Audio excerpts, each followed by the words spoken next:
Hello everyone, मैं हूं आस्था और आज हम इस वीडियो में कवर करने जा रहे हैं इंडियन रेलवे की जूनियर इंजीनियर वैकेंसी नोटिफिकेशन को। आरआरबी की तरफ से junior engineer recruitment notification release कर दिया गया है, जिसमें कि आपकी 3 पोस्ट हैं। Junior engineers, depot material superintendent, chemical and metallurgical assistant. ये 3 अलग अलग पोस्ट रहेंगी, लेकिन इसमें डीएमएस और सीएमए के बारे में जो कैंडिडेट जानना चाहते हैं, आप मुझे कमेंट करके बताइए, मैं वीडियो अपलोड करूंगी। ये जो वैकेंसीज हैं या ये जो एप्लीकेशन है आरआरबी जेई के, वैसे तो ये जो नोटिफिकेशन रिलीज हुआ था शॉर्ट नोटिस 4 अक्टूबर को आ चुका था एंड इसके ऑनलाइन एप्लीकेशन 31 अक्टूबर से स्टार्ट हो चुके हैं। लेकिन मैं लेट हो गई हूँ क्योंकि अभी आप सभी जानते हैं त्योहार का सीज़न है।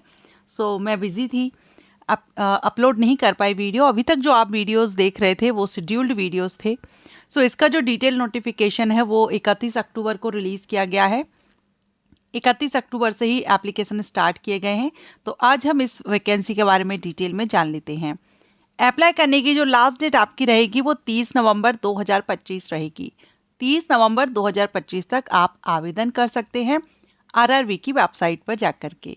आप जिस आरआरबी या जिस जोन से अप्लाई करना चाहते हैं आप वहां से अप्लाई कर सकते हैं। फी पेमेंट की लास्ट डेट रहेगी 2 दिसंबर 2025 और करेक्शन विंडो आपकी 3 दिसंबर से लेकर के 12 दिसंबर तक ओपन रहेगी। अगर आपके फॉर्म में कोई मिस्टेक हो जाती है तो आप उसको करेक्ट कर सकेंगे, लेकिन करेक्शन का आपको चार्ज पे करना होता है। इसलिए कोशिश कीजिए फर्स्ट चांस जो अप्लाई आप कर रहे हैं फर्स्ट टाइम, उसी में आप करेक्ट फॉर्म फिल करें। टोटल नंबर ऑफ वैकेंसी की अगर हम बात करें तो टोटल वैकेंसी है 2569। 2569 वैकेंसीज हैं। अराउंड 570 वैकेंसी है, 2570। एज 18 से 33 वर्ष है अनरिजर्व कैंडिडेट को, और ये एज 1 जनवरी 2026 से काउंट की जाएगी। सैलरी आपको लेवल 6 से इसमें रहेगी। बेसिक पे आपका रहेगा इनिशियल 35,400। ये इन हैंड सैलरी नहीं है, बहुत से कैंडिडेट इसी को इन हैंड सैलरी समझते हैं। ये इन हैंड सैलरी नहीं है, ये आपका बेसिक पे होता है, फिर अलाउंसेस वगैरह आपके ऐड होते हैं तो इन हैंड सैलरी आपकी ज़्यादा होती है। जो भी candidate junior engineer RRB JE के बारे में डिटेल इन्फॉर्मेशन चाहते हैं, इस पर मैंने वीडियो अपलोड किया हुआ है, लिंक आपको आई बटन पर दे दूंगी, आप जाकर के विजिट कर सकते हैं। मेल फीमेल सभी कैंडिडेट आवेदन कर सकते हैं ऑल इंडिया से, क्योंकि रेलवे की वैकेंसी है, सेंट्रल अपॉर्चुनिटी है। रेलवे की जो भी भर्ती आती है सभी कैंडिडेट आवेदन कर सकते हैं। A citizen of India, a citizen of Nepal and Bhutan आवेदन कर सकते हैं। एज क्राइटेरिया हमने देखी। आप यहाँ पर वर्थ डेट देख सकते हैं। जैसे अनरिजर्व कैटेगरी से अगर आप बिलोंग करते हैं तो 18 से 33 वर्ष एज है और वर्थ डेट आप यहाँ पर देखेंगे। अब यहाँ कैटेगरीज वाइज भी दिया गया है, तो आप SC ST हैं, OBC NCL से हैं या अनरिजर्व्ड EWS से हैं, तो अपर एज लिमिट के लिए यहाँ पर वर्थ डेट दी गई है। और अगर हम ईयर वाइज देखें तो SC ST कैंडिडेट को 5 साल की छूट दी जा रही है, यानी 33 में आप 5+ कर लेंगे, 38 ईयर तक आप अप्लाई कर सकते हैं। अगर आप OBC NCL से हैं तो 36 ईयर तक आवेदन कर सकते हैं। एक्स सर्विसमैन कैंडिडेट को उनकी कैटेगरी के अकॉर्डिंग यहाँ पर एज में छूट दी गई है, 3 साल की, 6 साल की और 8 साल की। PWD कैंडिडेट को भी उनकी कैटेगरी के अकॉर्डिंग यहाँ पर एज में छूट दी गई है, 10, 13 और 15 की। बाकी कुछ अदर कैटेगरीज भी हैं, अगर आप इनमें से बिलोंग करते हैं किसी एक कैटेगरी से तो आपको भी एज में छूट मिल जाएगी। अब बात करेंगे एजुकेशनल क्वालिफिकेशन की। तो यहाँ पर एग्जाम ग्रुप के हिसाब से क्वालिफिकेशन आपको देखना होगा, ठीक है। वैसे अगर हम ओवरऑल देखें तो अगर आपने इंजीनियरिंग में डिप्लोमा लिया है या फिर आपने बैचलर डिग्री ली है या आपने BSc की हुई है तो आप आवेदन कर सकते हैं। जैसे कि मैकेनिकल एंड एलिड इंजीनियरिंग के लिए अगर आप इस एग्जाम ग्रुप के लिए अगर आप जाना चाहते हैं तो इनमें से किसी एक डिसिप्लिन से आपके पास या तो 3 साल का डिप्लोमा हो या आपने बैचलर डिग्री ली हो इंजीनियरिंग या टेक्नोलॉजी में, ठीक है। इसी तरह से अगर आप इलेक्ट्रिकल एंड एलिड इंजीनियरिंग में जाना चाहते हैं तो फिर आपके पास ये 2 ऑप्शन हैं, इनमें से किसी एक से आपका होना चाहिए। और अगर आप इलेक्ट्रॉनिक्स एंड एलिड इंजीनियरिंग में जाना चाहते हैं तो फिर आपने ये जो डिसिप्लिन देख रहे हैं इनमें से किसी एक से आपका होना चाहिए। Computer science, computer engineering, computer science and engineering, information technology, okay, and combination of सब streams of basic stream of above discipline, जो दिया गया है इनमें से एक सब स्ट्रीम ऑफ बेसिक स्ट्रीम के साथ, ठीक है।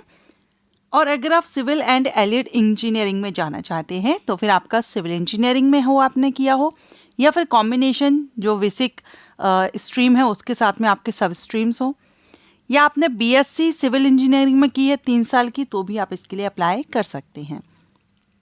इसके बाद है CMA। CMA के लिए बीएससी केमिस्ट्री एंड फिजिक्स से अगर आपने की है तो आप इसमें अप्लाई कर सकते हैं CMA के लिए।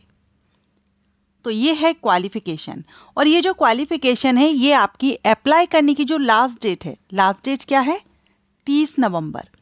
तो 30 नवंबर तक आपका कंप्लीट होना चाहिए क्वालिफिकेशन। अगर आपने 30 नवंबर तक कंप्लीट नहीं है तो आप अप्लाई नहीं कर सकते। अब बात आती है कि क्या जिन्होंने एग्ज़ाम दे दिया है, रिजल्ट का वेट कर रहे हैं, क्या वो इसके लिए अप्लाई कर सकते हैं? तो क्लियरली मेंशन किया गया है नोटिफिकेशन में कि जो वेट कर रहे हैं अपने रिजल्ट का, फाइनल आपका रिजल्ट नहीं आया है क्लोजिंग डेट तक, तो आप इसमें अप्लाई नहीं कर सकते। अब बात करेंगे एप्लीकेशन फ़ीस की। तो अनरिजर्व कैटेगरी से अगर आप बिलोंग करते हैं तो आपको 500 रुपये एप्लीकेशन फ़ीस। देखिए, इंडियन रेलवे की जो भी वैकेंसीज आती है ना, सभी में फ़ीस 500 होती है अनरिजर्व के लिए, और रिजर्व कैंडिडेट जिसमें SC ST, ex serviceman, PWD, female और ट्रांसजेंडर, इनको कवर किया जाता है, इनके लिए होती है 250। कोई भी एग्ज़ाम हो RRB का, ठीक है। अब ये रिफंडेबल फ़ीस होती है। 500 में से तो आपके 400 रिफंड किए जाते हैं जब आप CVT 1 एग्ज़ाम अपेयर हो जाते हैं CVT 1 में, और 250 जो पे कर रहे हैं उनको पूरा का पूरा रिफंड कर दिया जाता है। लेकिन जब आप CVT 1 स्टेज जो है आपकी फर्स्ट स्टेज CVT है, उसमें आप अपेयर होते हैं, वो एग्ज़ाम अगर आप देंगे, अगर आप CVT 1 नहीं देंगे तो फिर रिफंड नहीं होता है। क्लियर? और फी रिफंड के लिए आपको अपना अकाउंट डिटेल फिल करना होता है, फिर उसी अकाउंट में आपका फीस रिफंड कर दी जाती है।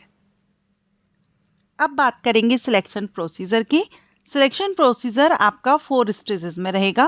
फर्स्ट स्टेज आपका CVT 1, second stage CVT 2, document verification और मेडिकल एग्जामिनेशन, ये आपके स्टेजेस रहेंगी सिलेक्शन प्रोसीजर की, जिसमें आपका जो CVT 1 रहेगा ये आपका 90 मिनट का रहेगा, ठीक है, और जो PWD कैंडिडेट होंगे उनको 120 मिनट दिए जाएंगे। CVT 1 एग्जाम आपका 100 क्वेश्चन पूछे जाएंगे, 100 मार्क्स के, 100 प्रश्न 100 नंबर के रहेंगे, each question 1 mark. MCQs type रहेगा जिसमें आपका mathematics, general intelligence and reasoning, general awareness और जनरल साइंस, ये आप यहाँ पर सिलेबस देख सकते हैं, ये टॉपिक्स आपको कवर करने होंगे। मार्किंग अगर हम देखें तो मैथमेटिक्स से 30 प्रश्न 30 नंबर के आते हैं, जनरल इंटेलिजेंस रीजनिंग से 25 प्रश्न 25 नंबर के, जनरल अवेयरनेस से 15 प्रश्न 15 नंबर के, जनरल साइंस से 30 प्रश्न 30 के, एंड टोटल 100 क्वेश्चन 100 मार्क्स के, 90 मिनट की timing. MCQs type exam, Hindi और इंग्लिश दोनों ही लैंग्वेज में आपका क्वेश्चन पेपर अवेलेबल होता है।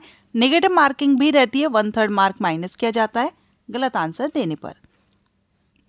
क्वालिफाइंग परसेंटेज, अगर आप अनरिजर्व कैंडिडेट हैं तो CVT 1 में आपको 40% लाना होगा, EWS को भी 40, OBC NCL को 30, SC को 30, ST को 25%, तभी आप CVT 2 के लिए एलिजिबल होंगे। CVT 2 जो आपका रहेगा वो 120 मिनट का रहेगा, ठीक है, और इसमें नंबर ऑफ क्वेश्चंस भी इंक्रीज हो जाते हैं, बढ़ जाते हैं। 150 प्रश्न आपसे पूछे जाते हैं 150 नंबर के, जिसमें अगेन आपका सिलेबस वही रहेगा, लेकिन आपका जो डिसिप्लिन है उस हिसाब से यहाँ पर अंतर आएगा। देखिए, general awareness, physics and chemistry up to 10th standard तक की रहेगी, basics of computer application, basic of environment and pollution control, और टेक्निकल एबिलिटीज़। टेक्निकल एबिलिटीज़ में जो भी आपका रहेगा उस हिसाब से इसमें क्वेश्चन किए जाएंगे, ठीक है, जो भी डिसिप्लिन आपका है। तो ये टोटल 150 प्रश्न रहेंगे 150 नंबर के, और ये भी MCQs टाइप होते हैं, और इसमें नेगेटिव मार्किंग रहती है, 1/3 मार्क माइनस किया जाता है। क्वालिफाइंग परसेंटेज जो CVT 1 में था सेम वही आपका CVT 2 में भी रहता है। तो ये यहाँ पर हमने डिसिप्लिन वाइज देखे थे ना, आप जिस भी डिसिप्लिन से हो उसी से रिलेटेड आपका जो टेक्निकल है क्वेश्चंस किए जाएंगे। और यहाँ पर आप टोटल नंबर ऑफ वैकेंसीज देख सकते हैं, क्वालिफिकेशन भी देख सकते हैं। जूनियर इंजीनियर इलेक्ट्रिकल के लिए 3 ईयर का diploma, mechanical, electrical, electronics engineering.